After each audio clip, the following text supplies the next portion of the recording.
Backpacking in Faith, a pilgrimage within the Christian community. I'm Katrina. I'm Liz, and this is our journey. You go first. Okay.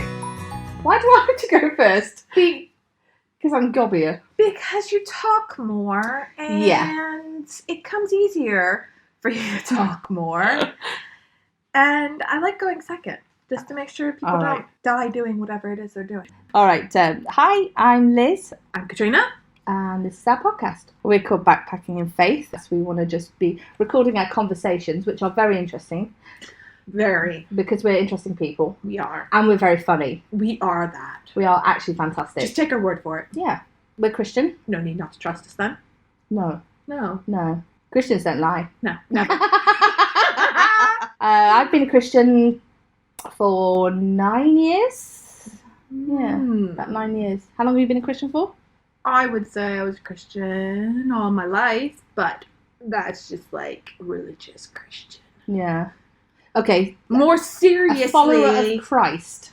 More seriously like that in the last 2 years. Okay. Like really serious. Yeah. Focus, serious mind change. So did you change from a Christian to a follower of Christ? I prefer that saying. Yeah, I would say that. I would say I was like a Christian with the morals, do no harm, Yeah. don't kill your neighbor, you know. Wow, you failed on that one. Sorry. Bad joke. She hasn't killed anybody. Yet. So we've been walking in faith for a lot of years between us.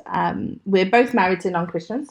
Yes, that's difficult. We're both married to Matts. We are both married to Matt. Which is weird. They're both the same age.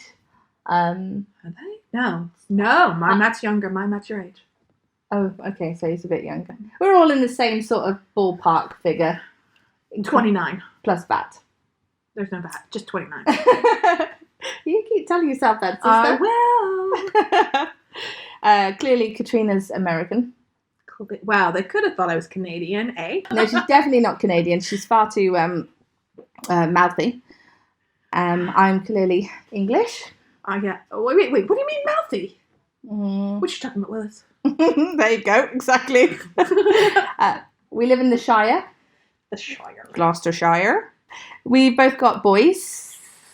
I've got a man-child.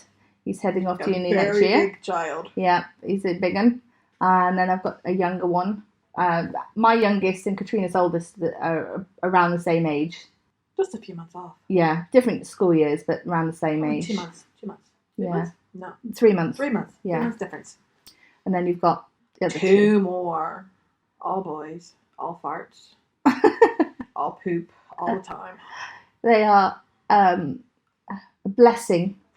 Our boys are a blessing. They we are. love them very much. I will just keep telling myself they are a blessing. They are a blessing. They are a blessing. I love my children. I do. I love my children. Of course you do. We've known each other. Going on 10 years. Yeah, because we met through becoming a Christian course, wasn't it? Yeah, that would be our first time. There's a group run in our local community centre, and by a friend of ours, and she wasn't our friend at the time. We'd only just met her. She runs toddler groups, baby groups, lunchtime groups, basically trying to support young mothers in the community. She's a Christian, and she's been one for a very long time. A very, very long time. Very, very long time. Considerably older than us. She has been a Christian for a very long time, and I'm sure she wouldn't mind us saying. But I think she might say about the same that I did, that she was a Christian for a long time, but she wasn't a follower of Christ mindset. Yeah, well, she walked in a lot of religious circles, didn't she? You know, but she's had a lot of experience. She's not that experienced, but experienced in the. Of course, you were there.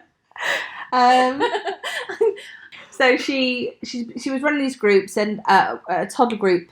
She said to me, "Oh, I'm running this becoming a Christian course. Do you want to come?" And at the time, I was definitely not Christian. I was living in sin with my now husband. Me too. I was in extra sin. Oh, I was in more sin than you. Oh, really? Why? Because I was still married. Oh, you a hoe. A show. I'm sorry. Okay, so we'll just say we were both like not in a place where we wanted to be. Look, there's Definitely no not following judgment. Jesus. No. No judgment, because you can say whatever you want, and I'd be like, okay. Yeah. Oh, well, unless you murder someone, then I might be a little bit judgy. I haven't. Yeah. So yeah, did she invite you to the group at the Becoming a Christian course at the group? Yeah, she brought it up to the group, and no, she brought it up after, because she ran this after bit where a bunch of moms, because it was different setup then. There was a bunch of moms coming in, and another woman who has like a gazillion kids. No, she doesn't. She only has like 5 or 6. Yeah, so it was a different setup. Yeah, it was more of a chat rather than it was like this little prayer thing afterwards that they did. So I Why stayed did you around. choose to go to that? I was lonely. Matt was working. I was lonely. Sad. And then she brought it up there, and she brought up the free child watching the crash. Yeah. And I was like, I'm down for that. Yeah. Let's just go. Let's do it now. So she said to me, I'm running this course, it's Becoming a Christian course, and there's a free creche. I've hired a soft play creche to watch the children while we sit and chat, and there's tea and there's cake. And when I hear the C word, cake, I'm all about the cake. I think they made me brownies. Yes. I like brownies.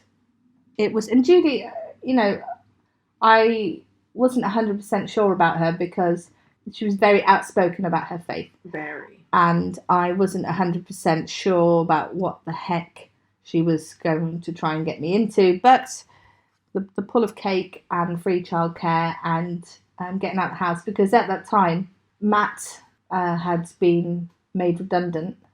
No, he got fired because his lift never turned up. And so he was desperately looking for work. I was looking for work, but my youngest was only little at that age. He was only about 1, and so the idea was to try and get Matt back into work. He'd only been out of work for a short period of time, but obviously we were looking to get some benefits from the government to help us in the interim, and we were waiting for things to come through. So we were both at home at the time, and she actually invited both Matt and I think, did he come along a couple times? I know Matt at least came along for a couple of them, and he wasn't wholeheartedly sure. So it was in a community centre, and there was a lovely soft play creche in one area, and we were in the back room and we were chatting away. Only a couple kids, really. Yeah. There could only been about 6 adults, 7 adults, max. I think there was only like 3 of them were Christians. Were they? Irene, Alistair, and Judy. Oh yeah. And then there was you, me. Did Kate go along? Oh God! And you know what? I honestly don't even remember it. Well, I mean, it was 9 years ago. Do you remember I was pregnant? Yeah, baby brain. I've no excuse. Smoking kills brain cells, so... I don't smoke. You did then. Oh, I did then. Yeah, that's true. Yeah, I turned up... what were you saying? Your first impressions of me were? It was hilarious. Turn up on a bike, and you're like, oh, yeah, a bike. Yeah, with a bike trailer. Bike, with a kid bike trailer. When I see a bike, I think, oh, this person's trying to get healthy. And then she comes in, she's all like, oh, hi, yeah, we're here, hi. Just go play. Oh, Matt, let's go outside for a quick smoke. And I was just like, what was the point of riding the bike? Yeah. Well, I didn't ride the bike for exercise. I rode the bike because I didn't have a car. I couldn't afford a car. Could have walked. Did you have legs? I know, but I'm always in a bit of a hurry. Mm. So we were going through this course, and week after week we were going along.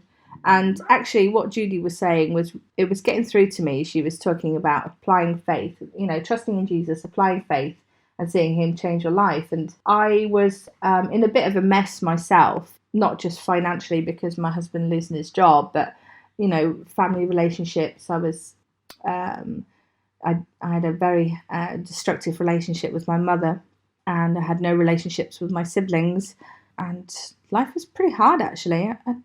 I had my biological father in my life at that time, I think, but he was more of a burden, I'm sorry to say, because he's illiterate and he needed my help for everything, and you couldn't enjoy spending any time with him. I could go on a lot longer about why I have a bad relationship with him. Maybe I will on another episode. Yeah. Just explain all why I'm such a bitter and twisted woman. I'm hissing now. But going back to Judy, she's let's call her Pastor Judy. Would she hate that? Probably would. And I No, just say she that probably would just be jokingly like, because she introduced me to Jesus actually when I first met her on this Becoming a Christian course, because I'd met her in the toddler groups, but it was more of a just in passing. But when I truly got to know her, I'll be honest with you, I thought she was part of a cult. I said, Judy, is this a cult? Because what you're saying does not seem like anything I've heard before. She was preaching that all you have to do is love Jesus, believe in God, repent, and he will change you. You haven't got to do the work. And it was different from everything I'd heard growing up in Sunday school with the you must not do this, you must not do this, don't do this. A lot of rules, all the rules. Well, they were under, and a lot of them were under the law because Judy comes along and says, no rules. No. Jesus took away that. Yeah. And that's actually quite scary. Actually, that's a lie. I've heard people say it's scary when you take away the rules, but because I came from a non-Christian background, it was actually pretty awesome, because actually if I just trusted in God, I really didn't have to worry about what I should and shouldn't be doing. And now the confusion comes because you just said you had loads of Sunday schools teachings, what you should and shouldn't do, and then you just said you don't have a Christian background. Well, I don't have a Christian background because my mum and my stepdad were atheists. And I really only went to Sunday school as a way of escape, getting out of the house, because I had quite an abusive childhood and getting out of the house was always my main goal. So I really just went along. And there was lots of teachings. And I think all the teachings that I had kind of almost pushed me away a little bit, because I was living under the law at home.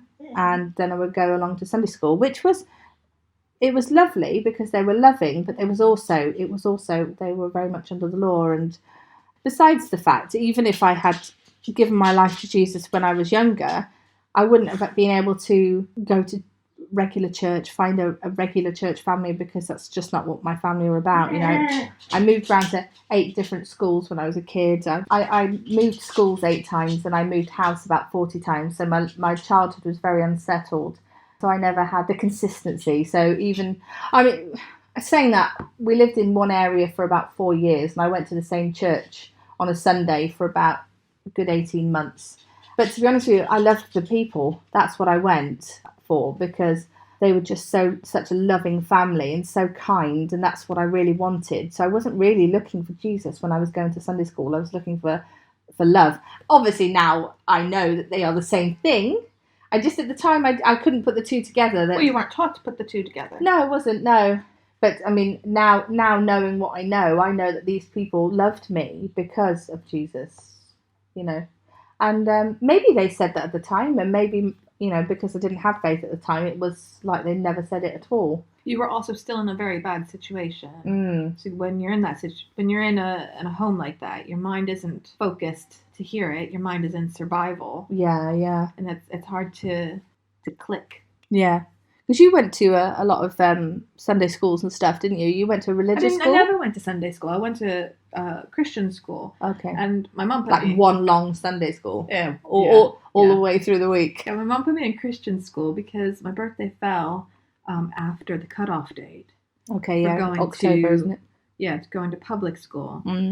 But I was ready to go to school, and the Christian school would take me at the time I needed to be in. Otherwise, I would have graduated a year later. Yeah. Which a lot of kids do. Yeah. But my mum didn't want that. She was sick of having you around her feet. Yeah.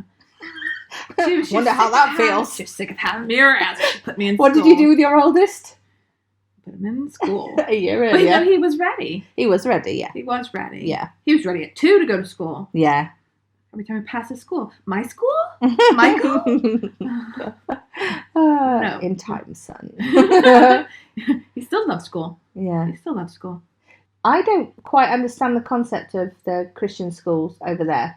Because obviously over here our Christian schools are very Christian. They are literally, you've got the Christian schools, or you've got the C of E schools, and the C of E schools are not C of E schools anymore. Yeah, the difference anymore. is that the schools here, even the public schools, have a Christian mindset. What, here now? Yeah, here now. Not so much. The head teacher at the school my kids go to, it is openly Christian. Yeah. It is openly Christian. Yeah. Whereas the schools in America, they're not allowed. There's a separation. You cannot have any religion in school. How long has it been like that for? Is that years, decades, really? Decades. It's been that way for as long as I know. There's a separation. You're not supposed to bring any religion into school. Wow. So your Christian school was like a regular school, but you just had prayer time. You had the.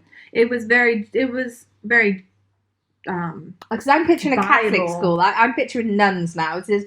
But everything version is about the Bible. So the way that we were taught, one Jesus and one Peter and one Paul, and you put them in a boat.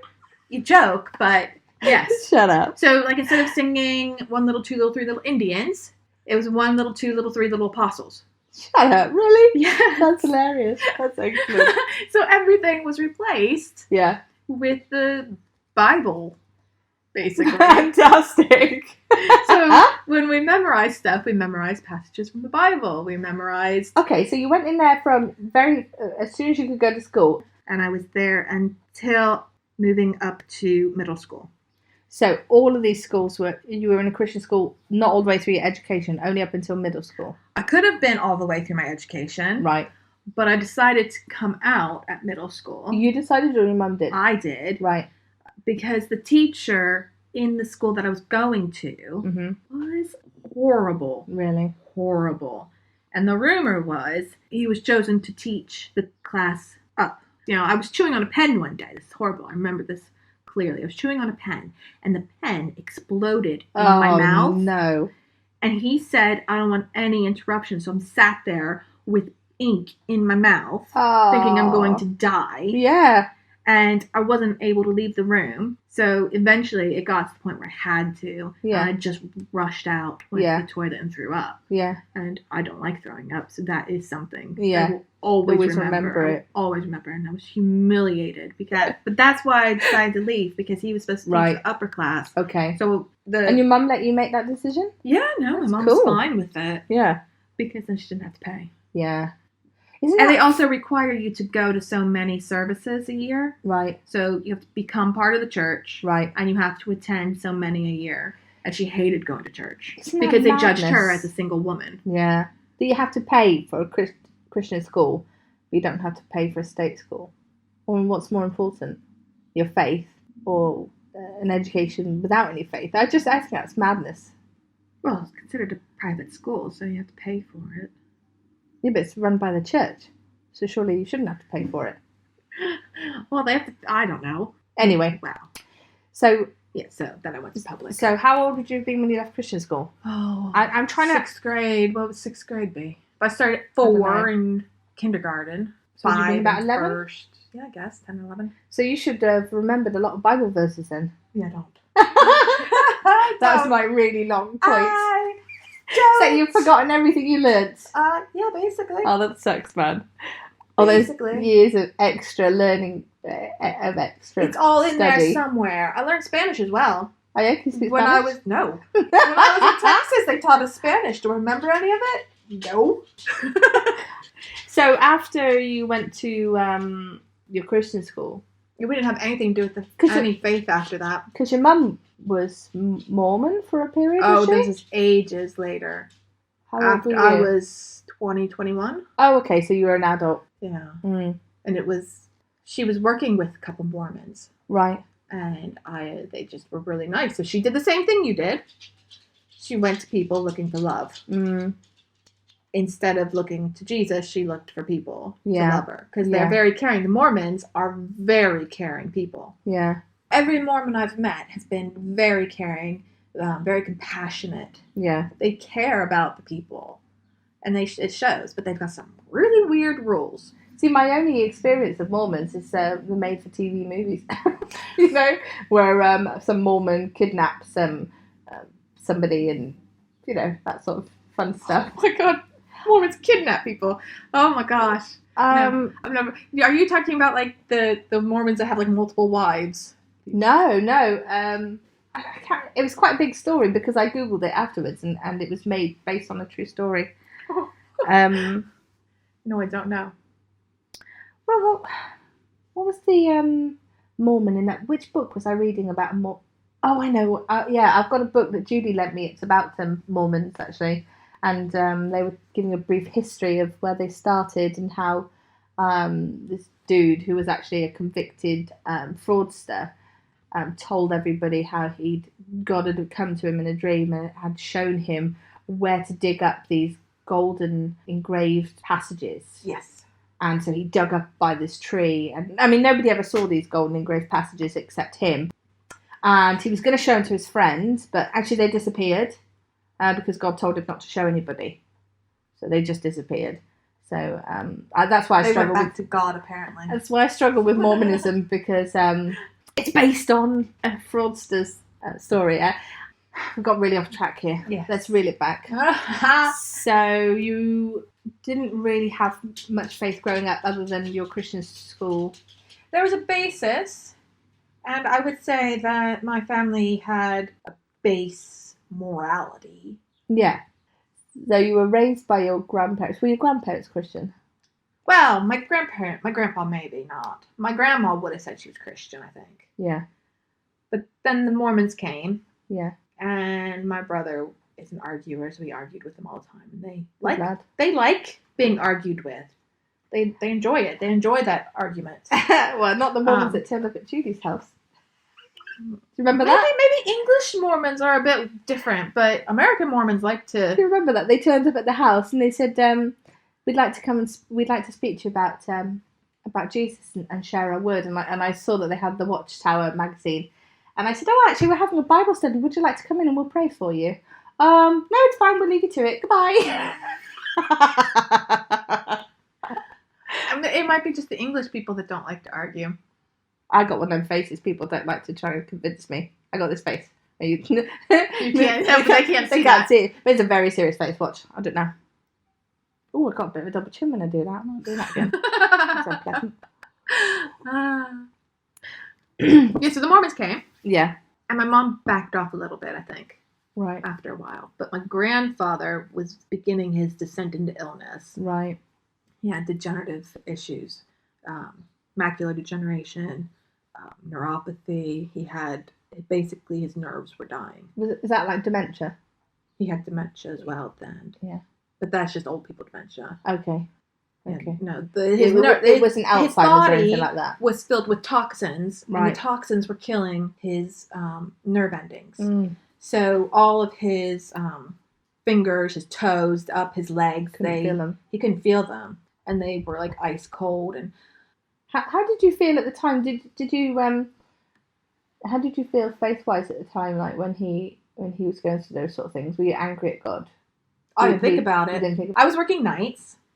So a lot of the time, I was just too tired during the day to care about anything other than I want sleep and you're waking me up and I don't care about this crap. And Mormons do give off a bit of a cult vibe. Well, they are a cult. I mean, they're nice and friendly and I think they're wonderful people, but they do give off a cult vibe. Well, they are a cult. So combine that with being super tired from working nights, I just walked away, let them do what they need to do. Yeah. Although they were very helpful. Like, if we needed stuff moved, they were there to help. That was great. That's one thing I saw in a documentary once. That's how they connect with people. They find people who are in a vulnerable situation or they need help, and they're there for them. And then people go, "Oh wait, why are these people being so good to me?" And then they see Jesus through them. So I know they're not all bad. It's just I struggle with their foundations, to be honest with you. And the weird underwear. I struggle with their foundations and the way they think about the relationship between men and women. I do struggle a lot with a lot of it. They were there for my grandfather. Yeah. They were there for my grandma. So my grandfather decided to become a Mormon. And he got baptized in the Mormon church. And my mom got baptized in the Mormon church. Right. She's looking for love in all the wrong places. That's a song. It sounds like a country song. It is. Is it? Yes. Oh, fantastic. And my mom didn't last long because they require you to give your income. And then they take a percentage of that and it comes direct out of your bank. There's some wealthy Mormons out there then. Well, their churches are very big and elaborate and they do a lot of stuff. So they do a lot for charity. They send their people a lot of places. Well, I really don't know No. how much charity work they do because I didn't get into that section. Yeah. But I know they do a lot of missionaries work, and that's funded through the church. Right. But they were there for my grandfather throughout the whole thing. In fact, one lady was almost like a dedicated hospice sort of person. So she sat with a lot of lovely. people that, because at the end, she said a lot of people, when they're on their deathbed, they don't want their family around. That they feel it holds them here to earth. Right. And it's harder to let go around family. Because my grandma held on to my grandfather. She just would not let him go. No. How many years have they been married? Oh my God. 60, 70? That's a long time. They were married at a very young age. Oh, gosh. Can you imagine losing somebody that you've been with for that many years? Yeah, well, it was very difficult for her. Yeah, I bet. She's coping okay now, though, but she does have dementia, so maybe she doesn't remember Maybe everything. she forgot. I love my grandmother, but she's a very difficult woman. Yeah. She's a very difficult woman. Yeah. But they were, so it was nice that he had someone there to the very end, and it was Jesus based. Yeah. And my grandfather was. And the religion aside, the love was there. God's so love was there. my grandfather wasn't religious based. No. But he did nearly die when I was really little. And he said he met Jesus, who told him to come back. Wow. So I wouldn't say that he was religious, but he couldn't deny Jesus because he couldn't deny already. Yeah, exactly. He couldn't deny Jesus. He couldn't say, no, forget it, you weren't there. Yeah. Because he knew. He knew that Jesus was there. And then I didn't have anything to do with it. But, you still, when you grow up with it, it's there. Yeah. In your morals. Yeah, it is, yeah. It's your foundation for how you treat other people. Yeah, I think, definitely from your perspective, it would be. But I was definitely brought up in an atheist household, so we didn't have that. My mother's morals were very narcissistic and very different from that. But after we met at this Becoming a Christian course, Judy invited us up to her house, didn't she? And she tells this story quite often. She says, I invited Katrina up to my house. And she said, well, why would I want to come up to your house? Why would I? And it took her a lot of years to realise, wait, hang on a second. I've just invited somebody I don't really know to come up to my house where she'll be relying on me to bring her to spend time. So from your point of view, it was a bit odd, maybe, do you think? Or I don't even remember saying that to her. So it sounds exactly like what I would say. Yeah, it does. But I don't remember saying it, so I can't tell you why I said it. No, that's a fair comment. I just remember thinking you would have had to get a lift to hers. Yeah, I did, yeah. You didn't have I didn't have a car at the time. No, I had a license, but I didn't have a car. Did you have a problem? Did you think that was weird at all? No. You were just like, yeah, sure, let's go to yours. No, because in the meetings in the community centre, what she said was so fantastic that I just wanted to know more. So, you've got to remember, I've been somebody who's been looking for love. I mean, I've got my husband who I love and adore, but I was looking for a family kind of love as well. So, and Judy is and was very loving. So she gives off that matriarchal vibe. It didn't feel weird at all. And I found her quite trusting. You're a very trusting person, though. Yeah, I am. I'm a mug. I'm not a trusting person, so maybe that's where it came from. Maybe. But so then from there, we met pretty much weekly, didn't we? I don't remember meeting. I think at that point you were doing a lot of... Well, you didn't want to come up. Well, you can have it both ways, But I'm sorry, but it was do you know what? It's this independence thing. Like, I don't want to feel like a burden. So that's probably where it came from. Yeah, maybe. I don't want to be... well, you were really struggling with other issues at the time as well, Yeah. I was still married. Yeah. And it took ages for that divorce to go through. Yeah. So, yes, I had that. And then I had the added bit of the visa. Yeah. It was very stressful. Yeah, you were going through a lot. Yeah. But that's how we started off meeting, even though you didn't... I didn't go. So what did you do at these meetings? We just talked about Jesus, really. I'm trying. It was really just. I mean, the stage between becoming a Christian course and then us meeting regularly in Bible studies is a bit grey and hazy. Because I didn't start coming back up till she did the evening. Did you come to mine for Bible study? That was after. Are you sure? I'm pretty sure it was after. I thought it was after the becoming a Christian course. I don't think so. I came up to yours a lot. Because that poisonous dwarf came along. That was after. Sure? Yes. Okay. It was after, because we were doing the evening with Izzy.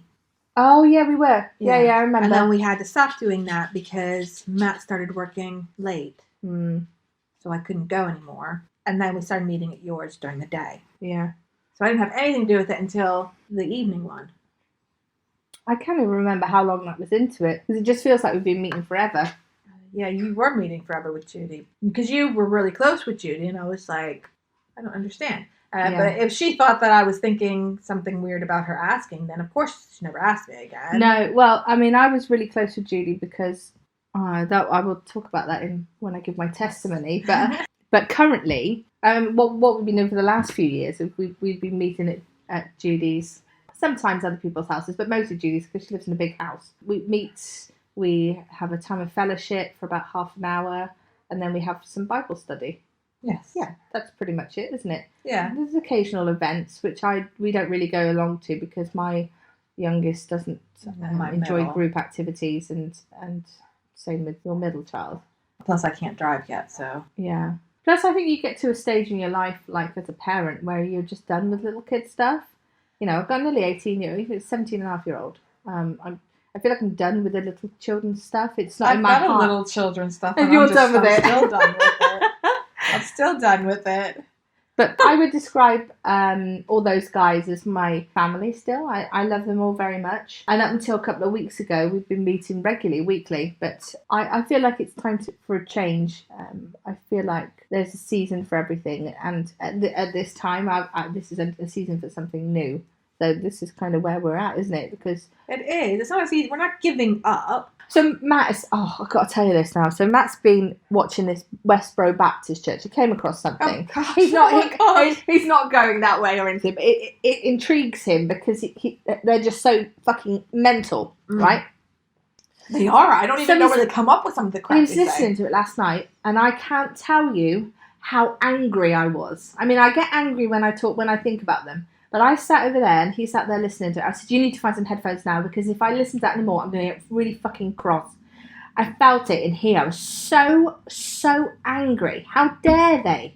So I said to Matt, look, I'm telling you this now.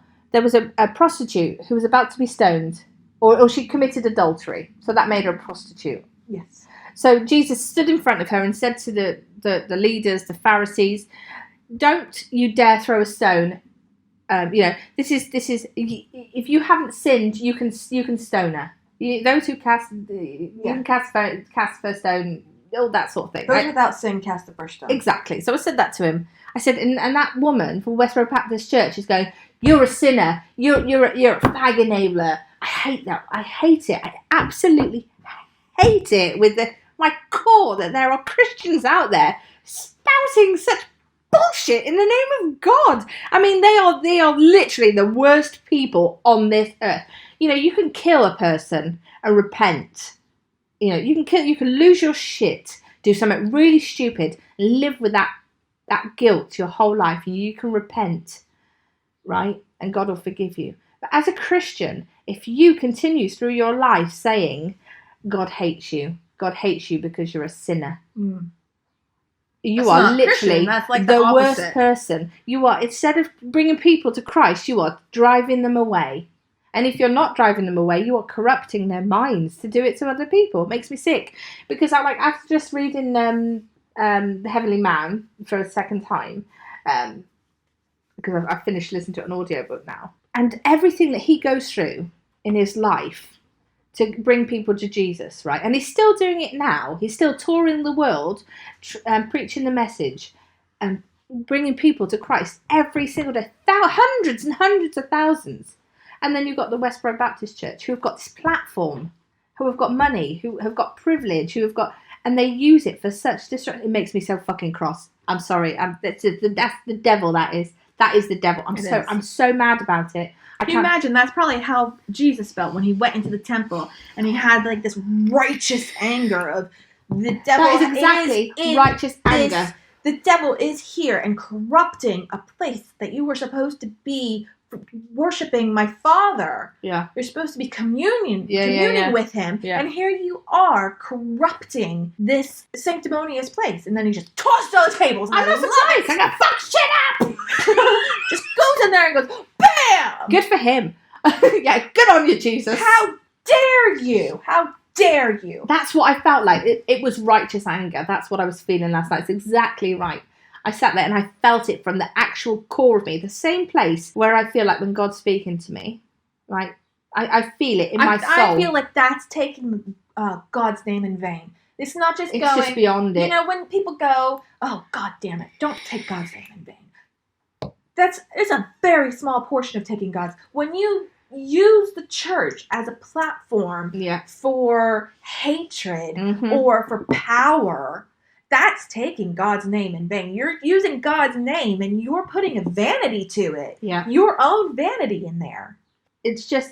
I'm sorry, it's the devil. They are so entrenched in such. They're just the worst people. And you know what? They're worse than Muslims. But they could be on their deathbeds and suddenly realize and repent, and God will forgive them. And that is amazing that God can do that. God can look past all of that hatred, we can't because if I we're see them human. in heaven.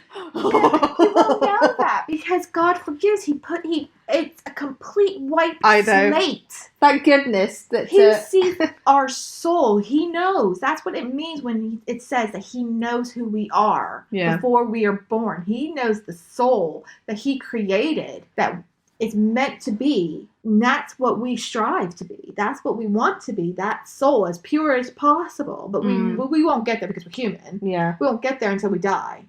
Yeah. Do you know, I sometimes wonder about this because, you know, I've heard various people speak on end times and how when Jesus comes again, it's going to be end times. It's going to raise us from the dead, and there will be a judgment day, and God will give us. I've heard somebody say that God will give us the opportunity to repent. So what's God's going to say? You know what? That was who's going to say to the Westboro Baptist Church, you turned many people away from me by preaching hate, which is not what I wanted. Are you sorry? Do you wish you'd done it differently? God's going to say, yeah. What are you going to say, no? Yes, but God can see your heart. So they can lie and say, yeah, but God knows. Because God knows your heart. I'm just so fucking angry at them. I'm so angry, and I think it's because I've literally just finished The Heavenly Man. I think that's why I'm so angry, because I've read what he went through for Jesus, for the love, and the way he was treated, and the way he just loved everybody that just hurt him. And then you've got these people that are just so hateful. I think you'll feel the same when you've read this book. Then watch when you finish reading it. Then just watch a documentary on them. I don't want to watch a documentary. They're horrible. Why would you do that to me? You wouldn't have done it to yourself if Matt hadn't. No, I wouldn't have. I took myself upstairs. I'm reading another book at the moment. I'll tell you about it after. So after we done the Becoming a Christian course, over a period of maybe a year, we had Bible studies together, didn't we? We did the occasional book. What was that book? They Shall Expel Demons. We looked at that together. Oh, that's the book. I want to get that book again. I think I might have it somewhere, actually. We did Purpose Driven Life. Oh, yeah, we did, yeah. We did another one as well, because I think I have it at home. But I don't remember it. No, I don't remember that one. But we did the Purpose Driven Life first. I remember doing that. You got it from Judy. Yeah. And then you showed it to me. Yeah. Because we weren't doing Bible study at that point. No, we weren't. You were doing something with Judy. Yeah, no, I wasn't. I was just meeting and chatting and building my faith and you know, it was nothing sort of life changing. Well, it was definitely life changing. It was life changing because you said, I remember you said to me, "Oh, this is a great book. You should look at it." Yeah, Judy lent it to me. I think I was just meeting with Judy and just having a coffee and just talking through stuff, and then occasionally she would suggest, "Oh, do you want to meet with a handful of other people, and maybe we'll go over this book together, or we'll go through this together." And I think that's when we started sort of meeting more regularly, other than just at the toddler group or the occasional cuppa. So we did those couple of books together with several other people who've since come and gone. Most of them have since come and gone, actually, haven't they? But I mean, it was a fantastic time of learning. Better. And yep, it's a fantastic time of growing our faith and learning knowledge. Learning discernment. Yes. And yes. learning each other to trust the discernment of each other. Yeah. And then we've been pretty much meeting regularly for years, just off and on. Off and on for years. Off and on, because we've had our various different times of walking in a different direction. Yeah. Which is, at the moment, just a bit of an off. And we'll go back onto an on, I'm sure. Yeah. I think you have to go off to learn some new things. Yeah. To bring back to your core family. That's what life is. It's about growing and Jesus doesn't want us to be these sort of stagnant Sunday Christians, where you meet on one day of the week, you say the words you're supposed to say, and you say some prayer, and you might feel it, but then you go about your day and your week and just be regular sort of. I mean, I'm always regular, but I need a bit more fiber. I want to.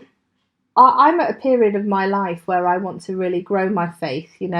I've read a lot of apologetic books. You're in a period where you really not just grow, but you want to share. I want to get my face in the Bible, like just motorboat it. You're obsessed with this. I am. I just want to motorboat the Word of God. Get right face deep in there and just take it all in. Would you say that's where you're at the moment? I would say that's where I've been. You've been at for a while, haven't you? Because whilst you were there before we were, before I was there, because I was there right from the beginning. I want to truly understand something. Yeah. And I feel like the Bible is a very difficult book to understand. Like, really, truly understand it. Yeah. Because you could take it at face value. You could take all the words in there at face value. But I don't think that's the intention. And you could take all the lessons and dumb it down to a kiddie level. But I really don't think that's the intention of the Bible at all. No. It's one intention, but I don't think that's what we should be taking from it. No, it's really hard to get a balance, because I was saying to you before, wasn't I? I've tried reading the Bible before in large blocks, and it's very overwhelming, because even if you can understand it, it's difficult to just really stick with it. And then, of course, we listen to these fantastic podcasts and we read these brilliant books, and then it feels like actually we've just had the book review, but without reading the book. Yeah, not that we haven't read it. It's a cursory glance at it. Yeah. We skimmed it. Yeah. We got the gist. But no, I don't want the gist. You want it all. I want to really, truly know what's going on and the mindset of the people that are writing this. Yeah. And I think that's where it's lacking. We're getting the gist of it from our Bible study, but we're not getting right into knee deep in it. Yeah. The words. Yeah. There's words that just mean so many different things. I mean, if you look at the context of it and what was happening around and how that word is used compared to other ways it's used in the Bible. Yeah. And it could change the whole meaning. Because watching podcasts listening to podcasts like the Bible Project, I mean, that really highlighted that to me. I know it definitely did to you, how the interpretation was all very, very open. Because, a word in Hebrew could have several different meanings, and those meanings could have several different meanings. So sometimes when you read something, you have to really prize it apart to see what. Yeah. You can't just take it at face value. You've got to get. You have to put yourself in that ancient mindset. Like, what does that mean? Nothingness. What did that mean to them? Did it mean the same thing as what it means to us? Yeah. Because it probably doesn't. No. Since we have a bigger idea of what nothingness is. Yeah. Words change their meaning over the centuries. Definitely. So it's a bit arrogant for us to look at the book and go, oh, yeah, I know what that means. When it wasn't even written in this century. No. And I think that's why I'm at a point now where I've kind of walked away from the Bible studies a bit. And it's not because I don't love them all, because I love all the guys very much. And I think they've all got so much to offer. But you get to a point where you want to expand and grow. And I feel like it's too easy for me to go on a Tuesday, have a bit of Bible study, have a bit of prayer, and then carry on with my week. I don't want easy. I'm sorry. Sorry, God. I do want it easy, God. Please don't put me in any situation. No, but you can't grow without some sort I want of a challenge. I want to grow my faith. And how am I going to grow my faith if I'm just, coasting? Yeah, if I'm just coasting on through. I don't want to coast. I want to get in there, and so that's where I'm at the moment. It was definitely divine intervention, because I think you felt that as well for quite a long period of time, where you want to just really expand your faith a lot more than maybe we've given ourselves the opportunity. Because there's a lot of fear involved, because you're a chicken. I am a chicken. Mm-hmm. I am. I do have a lot of fear. I will admit that. I'm a worrier. What are your fears? That I'm not good enough. Oh, you are. You're awesome. I'm not good enough. I've got this perfectionist idea in my head. Like, if I'm going to do something, I want it done perfect right then. I don't want to have to do multiple tries to get it perfect. I want it perfect right at the start. No, I'm the same. And that is a difficult one to overcome. You don't have to be perfect. You just have to do your best. Yeah. Which is what I tell my kids all the time. Yeah. You can't tell yourself that, can you? Well, I do tell myself that, which is why I'm doing this. Yeah. And this is all your idea. This was, no, this was God's idea. Yeah, you're not taking responsibility. Judy said, how am I supposed to grow to 3,000? My mind went, bam! God came in there and said, podcast. He whispered it in my ear, podcast. I was like, light bulb, what about a podcast? I didn't say that out loud. This was at a Bible study now, wasn't it? Were we praying at the time? Or was she just talking about... She must have been praying, because she prays it all the time. Yeah, the background of this is that Judy had a prophecy through a friend. She had a vision, herself as well. Yeah, but Judy, backed it up, didn't they? They had this prophetic message between them that they would build a church family of 3,000. It was 3,000. That was their number that they were given. And it's very frustrating when you're when you've got that prophecy in the back of your mind, I imagine, and you're trying to make it happen, but you can't make it happen. I mean, that's what a prophecy is. You have to wait for God to make it happen. But God will do it when in His time. Yeah, like all the women in the Bible who were barren, and God came down and said, "You will have kids." Yeah, and they're like, "When?" Yeah, I'm too old now. Yeah, no, I'm God. I got it handled. Yeah, let's try and fix the situation ourselves. I mean, that never ended up very well, did it? No. So that never worked for Judy either. So every time that she tried to push something, every time she tried to strive for it, it doesn't work because God will do it in His time. So that's Judy's background of her frustrations, and so you were praying and you just felt like God whispered to you. Well, she must have been praying because she always prays it. God, I know you have given me this prophecy of a large church and disciples, and that's what she usually says. And then I don't know how you're going to manage it, and I just pray that you let me continue on the path and stuff like that. And then all of a sudden in my head I went, when she said about 3,000, I heard podcast. Yeah. And then I thought to myself, oh, podcast would work, wouldn't it? You could reach a lot of people with a podcast. Yeah. But I didn't say anything. Yeah. And it was months. I've had this last year. Yeah. It was, I can't believe you kept your gob shut for a year, I'll be honest with you. Well, I don't share a lot of my ideas. They're all slightly crazy. They might be. No, but there's a timing in it, isn't it? I didn't share. I kept thinking, well, maybe I'll just share it with her. Every time I went, I thought, oh, maybe I'll share it with her. Maybe I'll share it with her. And it never happened. And I wasn't even planning on sharing it with you. Yeah. But all of a sudden it came out of my mouth. I had no was control. Shocked. I had absolutely no control over that. It just went pouring out of my mouth. And I'm a very deliberate speaker. So Yes, it's definitely. not something that if I wasn't comfortable sharing, I wouldn't have shared. And I wasn't comfortable sharing it, and out it came. Yeah. So I'm just running with it, God. So that's why we decided to do this podcast, isn't it? But what like anybody that doesn't know us won't understand. Like, firstly, I hate the sound of my voice. I don't like to be on any platform where I can be criticised. You know, I don't mind being criticised. So you're a background worker. Yeah, absolutely. You are, because that's where you've always been in the background. Even like when Judy runs some sort of event, you've always been in the background. I'm happy serving the support server. Yeah. That's where you like to be. I feel that's always been my. I felt like that was my spiritual gift. Paperwork I can deal with. Yeah, not me. I will support you. I will help you do God's work. But I don't want to be right in the forefront. You know, I would never be one of those people. No, exactly. I don't want to be up on stage, and I feel like God's going, well, you don't really have a choice. And well, you're worse than I am. I am. I don't. You don't really speak to that many people. Well, I mean, you don't speak to people that don't really know you. I don't really speak to people. You're quite reserved. You're quite quiet. And if it wasn't for my kids and Matt, I would be a hermit. You would be. I would be a recluse. I would be in some log cabin up, matted hair. I totally would. Nice dreadlocks. That's not dreadlocks. I have to brush my hair.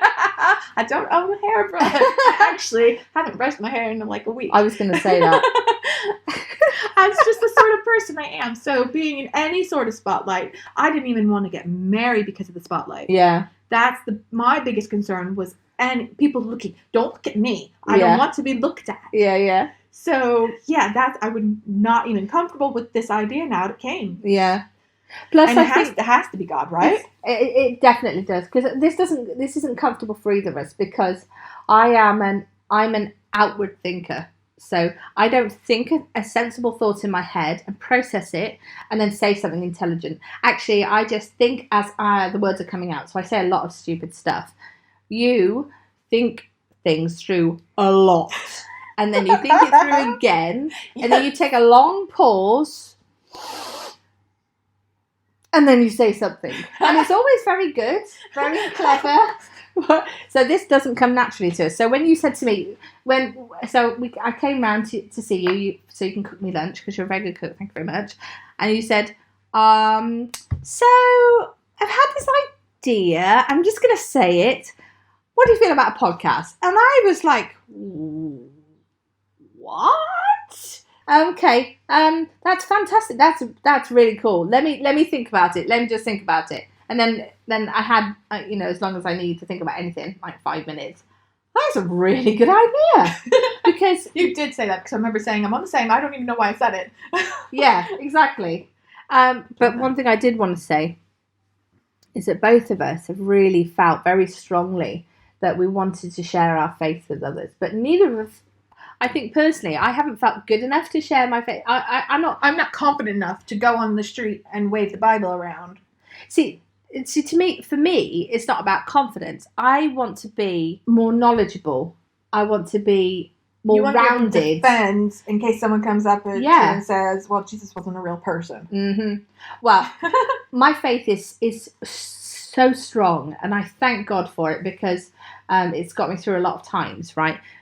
That I want to share the word of God with non-Christians, non-believers. And when you read books like The Heavenly Man, and he just goes out and he says, these people are crying out in suffering and pain, and he just says to them, repent your sins, right? Come to know God, accept Jesus as your Saviour, and your life will change. And their lives change, and they just do it. But I feel like in this Western society we live in, if somebody says to me, I'm having such a difficult time, and this is happening, and my husband's left me, and my children are dickheads. Children are. and my mother-in-law hates me, or let's say somebody's in that really horrible state, and you say to that person, you know what, Jesus loves you. Repent of your sins. They'll be like, what sins? And your life will change. And that would be the response. I believe that would be the response. What sins? What have I sinned? Anything. Defense.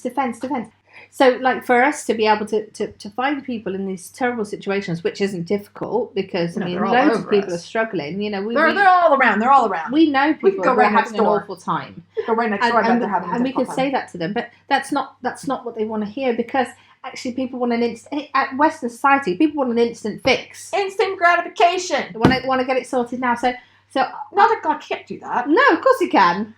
But I think in the Chinese church, because they have nothing, and the lives are so, you know, like the people that Yun was dealing with have nothing. It's just fantastic, such a fantastic revelation. But for us here, it's not so, well, not us included. We're obviously on a different sort of in a different place.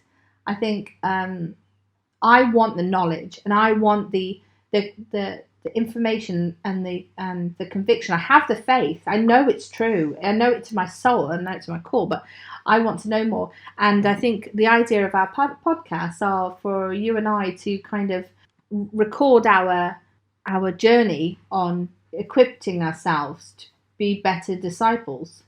Yes. And to also help people navigate. You know, maybe you can learn, because, you know, the Christian world, there is a lot to navigate. Yeah. It is a lot to navigate. You've got the different denominations, you've got all these books, you've got movies, and some of them are rubbish. Yeah. And then you're told, if you're a Christian, you've got to denounce all these other bits, and that's a cult, and that's a cult. And you've got to change your life. You have to change your life completely. And sometimes, yeah, you do have to get rid of stuff. Yeah. But maybe not all the time. That comes natural. It's about a relationship with Jesus, isn't it? You know, speaking in tongues, and that's just, I'm sorry, but to me, if someone speaks in tongues, I'm going to be a little weirded out, and that's okay. That's okay. But we're not taught that that's okay. I'm telling you that that's okay. Yeah, no, we're telling you that's okay. But we've had such massive learning curves in our faith, where, you know, learning to recognize what's the devil and what's not. We were talking about it this morning, and so this is the whole aim of our podcast, to sort of document our experience in our growing faith, and just to kind of share with you how we've walked down this path so far, and what we've learned, and how we're processing it. Yeah, and to tell you it's okay to not be perfect, and not to be the perfect Christian. It's okay, because nobody expects that from you. Jesus certainly doesn't expect that from you. And, you know, sharing our worries, our sort of questions.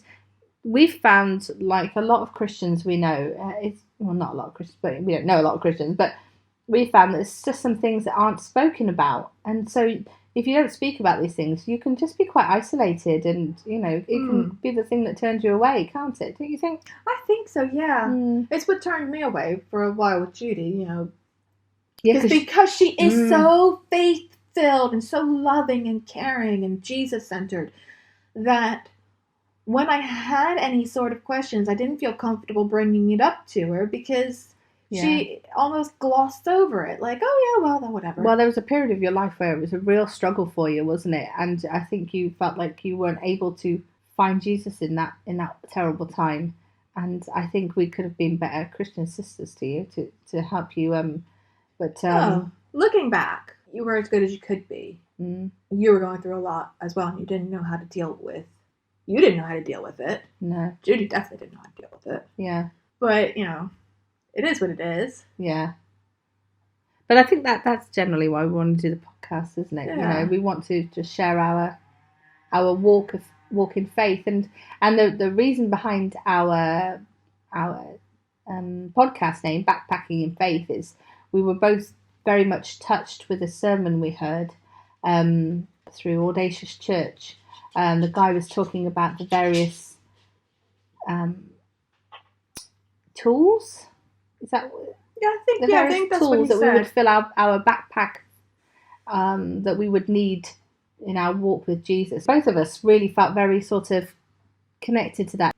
It was a very good sermon. Yeah. It's very informative. It was very enlightening. You know, if God makes you a promise, the means are in the promise. He's not going to give you a promise and then say you're on your own. No. Go figure it out yourself. No, he's going to follow it through. He's going to provide for you. That floored me. That had never occurred to me. It never occurred to me either. No. I thought, well, he's just told you what to do, so you go find your way to do it. He wants you to go do this, and he's leaving it up to you to go do. But that's not what he's doing at all. There's a plan there, and if you leave yourself open to it, he'll guide you the way that it's meant to go for everyone's benefit. And he's either given you, or he's going to give you, or help you build the skills you need to get there. But that's how we got to Backpacking in Faith, is we both listened to the sermon. We both felt very strongly that we needed to fill our spiritual backpack with knowledge and tools and food for the bread of life. And plus, this is a journey. This is a trip. This is our pilgrimage. This is our pilgrimage. We want to get to that place in our faith where we can go. You hear some of these people on, because I'm a massive fan of Nomad. I love listening to Nomad, and they interview these people who can just answer any frigging question you give them on a specific topic. Obviously, they're not going to know what the name of all the Teletubbies, but they can just answer any question on this topic. That's where I want to be with my faith. So I think that's I think we pretty much covered everything we want to talk about. Yeah, we're good. We're good. Yeah. So we'll catch you next time. Catch you on a flip-flop. Ciao for now. See you soon on the moon. Thank you. Bye-bye. Laters. Join us next time on Backpacking in Faith. So thanks very much for listening, and hope you enjoyed us waffling along. How about we say, do you know what? I really enjoyed doing this podcast, and I hope we don't sound as bad as we think we're going to sound. And maybe if anyone listening has got anything that they'd like us to talk about, contact us through our Facebook page. Yeah. Shut up, Liz. Stop trying to fill the air. I still like peace out, bitches.